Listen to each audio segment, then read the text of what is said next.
Blair Roberts works with homelessness initiatives at the YMCA in Regina. Blair, what does it mean to eliminate homelessness? What we're looking to do in eliminating homelessness is reach functional zero. And what that means is that we'd have a system in place where nobody who becomes homeless is homeless for an extended period of time. In Medicine Hat, they have a 10-day period where if someone becomes homeless, they'll rehouse them and offer the support so that they don't become homeless again. So when we say ending homelessness, there's always going to be people that will be entering homelessness, but we want to have that system in place to support them. And how does this motion get you closer to that goal? I think what this motion does is it gets the city on board first and foremost with a plan to end homelessness.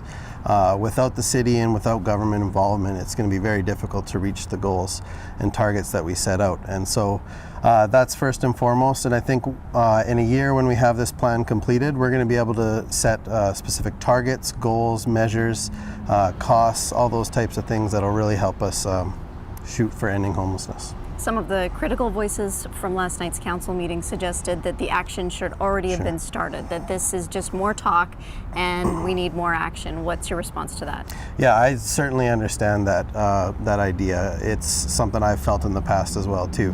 I guess what I would challenge that with is that this is different. This is more than just a report that's going to sit on a shelf.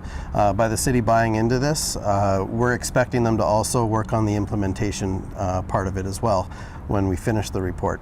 So, you know, it's an understandable feeling, but we also think that by them buying in on the front end, they're also going to be bought in on the back end. And the time for action is certainly now, but we'd say this is the beginning of the action, beginning of the hard work ahead. Speaking about money, what's the cost of eliminating homelessness and then potential savings in some other areas as well?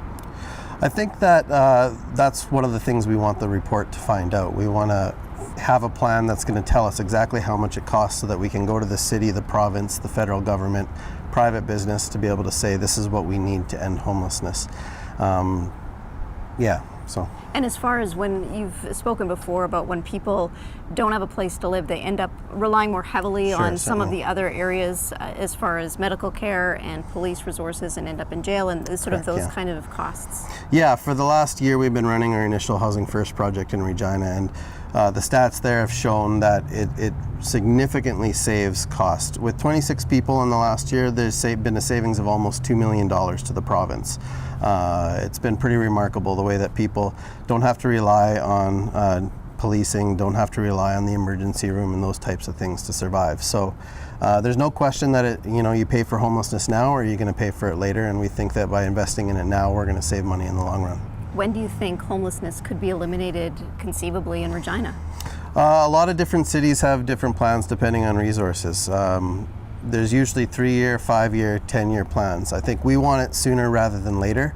So once we have this plan to end homelessness in place, we're hoping that it's going to be able to give us some options based on the types of resources that are available. So we'd love to see it end in 3 years.